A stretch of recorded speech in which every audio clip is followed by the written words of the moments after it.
Break the board sports. It's your boy RJ Cash. Click that like, hit subscribe. Hopping into the NBA slate. Here we go today. Yesterday, didn't give anything out officially in the NBA. Probably a good thing that we didn't do that. Now, was looking at Philadelphia. Of course, they couldn't get across the finish line. Was looking at Indiana. They got trounced, so it would have been 0-2. Would have won the Jazz and the Pelicans covering at 2-2. Would have won the Nuggets at 3-2. Would have won the Kings 4-2. So would have been 4-2. But in all reality, when I really look at it, I probably would have taken Philly. I would have taken Pelicans and Jazz and Nuggets. Probably would have been up 3-1, but can't win them all. Go to breaktheboardsports.com to get all of our plays. Now in Berlin, here we go. Orlando Magic at the Memphis Grizzlies. Click that like, hit subscribe. This game over in Berlin. Now, the Magic are laying 5, again, 67% ticket count, 50% or 74% of the handle. 229.5 is your total here. 54% of bets, 35% of the handle going over. 46% of bets, 65% of the handle to the under. Injury report, Jerome, Morant, Pippen Jr., Edey, Clark, they're all out. Just an absolute disaster for Memphis. Orlando, Suggs is out with the knee. Now, when you dive into the handicap on this one, Memphis just 2-6 both straight up in ATS in their last 8 games, but they're 7-1 straight up their last 8 versus the Orlando Magic. Magic 11-4 the last 15 at home, but obviously not at home in this case. 5-15 against the spread their last 20 is the Memphis or is the Orlando Magic. When you look into the head-to-head on this one, they played last year, have not played this NBA season, but the Grizzlies have taken 8 of the last 10. But again, that was with Morant in a lot of those cases. I think if you're looking to do anything, Orlando's minus $2 on the money line. I think there's some good opportunities to take with them on the money line. I think Orlando gets the win here. I'm not interested in laying 5, just the overseas part of it factors into the handicap and kind of makes things tough.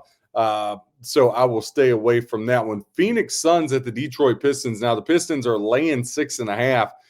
52% of ticket count, 58% of the handle taking the Suns. 48% of ticket count, 42% of the handle taking the Pistons, laying 6.5. 222.5 is your total with 85% of ticket count, 86% of the handle going over. 15% of ticket count, 14% of the handle to the under. Now, Hayes Davis here, Nigel Hayes Davis for the Suns. He's questionable with the ankle today. O'Neal questionable with the biceps. Boy is out. Now, here's the big one. Devin Booker, he's questionable with the sprained ankle. Now, Durant, he's got an ankle problem for the Pistons, but he's probable. He just got upgraded this morning. And then Jalen Duran is probable as well, giving the Pistons a good mark here. Again, we just talked about the Orlando Magic. I think if you want to parlay the Pistons on the money line with them, get you plus 107. I don't like the spread in either one of these games, but I do like the Pistons and Magic both to get across the finish line here in this one. Next game on the board, Boston Celtics laying 2.5 on the road to the Miami Heat. 233.5 is the total here. Now, 53% of ticket count, 19% of the handle going over. 47% of ticket count, 81% of the handle to the under. As far as the side, it's all Celtic love. 66% of tickets equaling 82% of the handle on the Boston Celtics. 34% of ticket count, 18% of the handle on the Miami Heat. Now, Jovic, he is questionable with the Heat, but upgraded to probable now that I see it this morning. Jaquez, he is questionable with the left knee soreness. Tyler Hero, he's questionable with the toe. And then you got Davion Mitchell. He is out tonight with the shoulder for the Heat, so that one hurts. When I look at this game and dive into the handicap here with the Miami Heat, Boston 14-6 straight up their last 20, but they're 7-1 against the spread the last 8 versus the Miami Heat. But Boston, as of late, just 1-4 ATS their last 5. Now, Miami, they're only 2-4 their last 6, but they've been on a covering tear. The Miami Heat are 7-3 against the spread over their last 10. When they've played at home against Boston, though, it has not went well. Beantowns came in and took a big fart over everybody here. Boston, 8 of the last 10 against the Heat. They've taken an 8 in a row. Now, they played once this year, December 19th in Boston. Boston took that game 129-116. The Heat just stopped a 3-game losing streak, beating the Suns the other night. If you remember, we gave that out. Celtics coming off back-to-back losses here. For me, it would be Celtics on the money line minus $1.30 or nothing here. It's actually as low as $1.25 over at DraftKings. So for me, it would be Celtics or nothing. Next game on the board, you got the Oklahoma City Thunder laying 4.5. They're at the Houston Rockets. Now, the Thunder, 58% ticket count, 62% of the handle. Rockets, 42% ticket count, 38% of the handle. Now, Hartenstein and Topic are out. Lou Dort is questionable, so you want to keep an eye on that. Has dealing with some left foot soreness. Eason and Finney-Smith obviously out for the Rockets in this one. The total sets 222.5, 87% of ticket count, 86% of the handle. Going over in that. Now, OKC 8-2 straight up its last 10, but they're just 1-5 ATS their last 6. They're also 8-4 head-to-head with the Rockets are the Thunder. But in the last 5 with the Rockets, the Thunder are just 1-4 against the spread. Now, the Rockets had those 2 really bad back-to-back losses against the Kings. They were able to bounce back against the Bulls, but it was a little bit of a struggle. The over between these two teams is cashed 6 of the last 7 times that they've hooked up. Now, the Thunder come in 34-7 on the year, 20-21 ATS. Rockets 23-14 on the year, 18-19 ATS. But here's the thing: Rockets 12-2 at home, Thunder 14-14 on the road. Now, they played once this year, October 21st in OKC. That was a game that the Thunder won 125-102 in overtime. I like the Rockets tonight plus 4.5. If I play anything, that would be my play in that game. Milwaukee Bucks had them on the money line 2 nights ago. They let me down. They were playing a Wolves team, no Edwards, no Gobert, and they got blown out by like 30. And San Antonio Spurs are laying 7.5 tonight. Again, 56% of bets, 63% of the handle against the Bucks, 44% ticket count, 35% of the handle. They're on the on the Milwaukee Bucks. Now, when you look at the injury report, as I pull it up here, Giannis is probable with that ankle. Kind of questionable last night, but now he's cleared it. Vasil, the only person out for the for the San Antonio Spurs, 226.5 is the total. 59% ticket count, 30% of the handle going over. 41% ticket count, 70% of the handle to the under in this one. Now, the Spurs, just 2-4 their last 6, but they are 11-3 against the spread the last 14 matchups with the Milwaukee Bucks. But the Bucks have actually beaten the Spurs 4 of the last 5, just because this is the way the NBA goes. For me, it would be Bucks plus 7.5 to bounce back from that embarrassing loss or nothing here in this one. Utah Jazz at the Dallas Mavericks, and this one's a little tricky.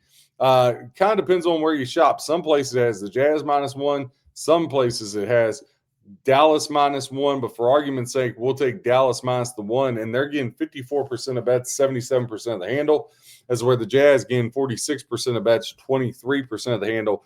Good news for the Mavs. Anthony Davis won't need the surgery they thought he would need. Dallas fell last night to the Denver Nuggets at home.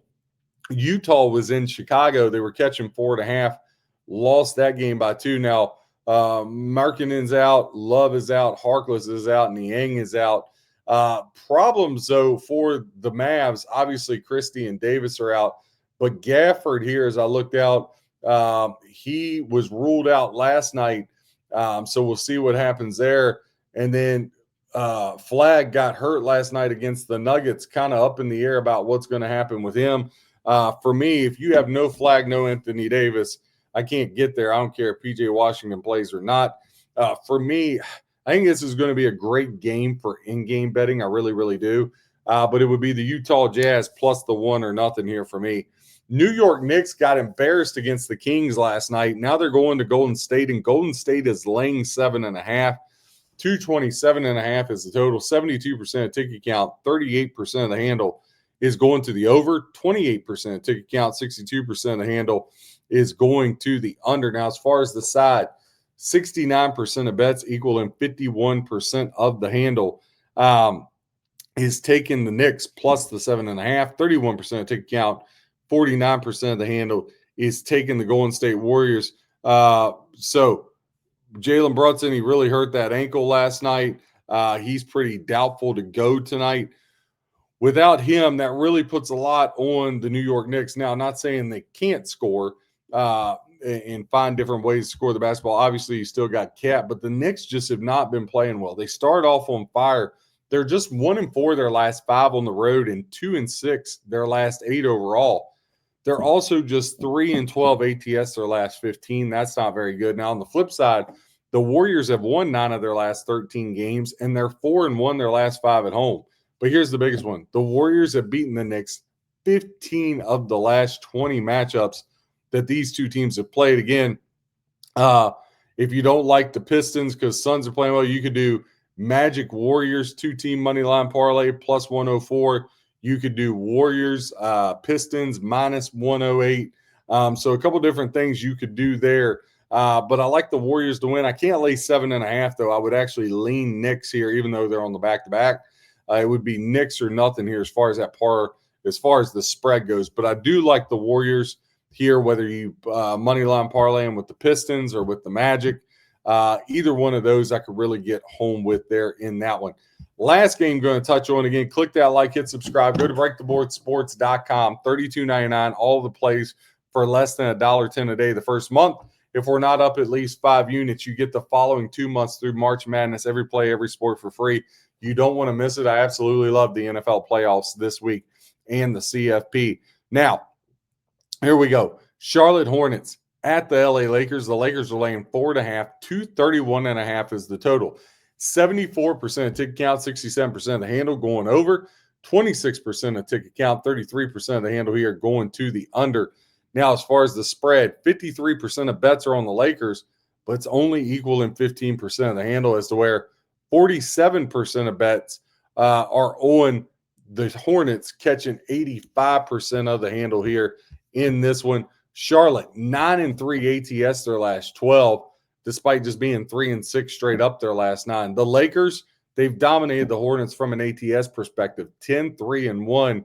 And the Lakers are also 5-2 ATS the last 7 at home when Charlotte comes to town there at Staples Center. Lakers 24-14, Hornets 14-26 on the year. They got a lot of work to do to get over that 30 win total I gave out earlier in the year. They played once back November 10th. Lakers won that 121-111 in Charlotte. Lakers have beaten them 7 of the last 10. Injury report, Abadi is out with the hip. He's the leading rebounder for the Hornets. Colin Sexton, another one to look at. He's questionable with the hamstring. That's a big one. Now, for the Lakers, the only thing they're looking at is the hamstring with Jackson Hayes there for that one. I love the Lakers minus $1.74 after they got blown out. Reddick calls them out. They come out, they handle the Hawks. I think they handle the Hornets here. Lakers are my best bet in the NBA, minus 174 on the money line. RJ Cash, Break the Board Sports, giving you stats, trends, information to help you with your handicap. Whether you fade or follow, hope you win your bets. God bless and happy handicapping.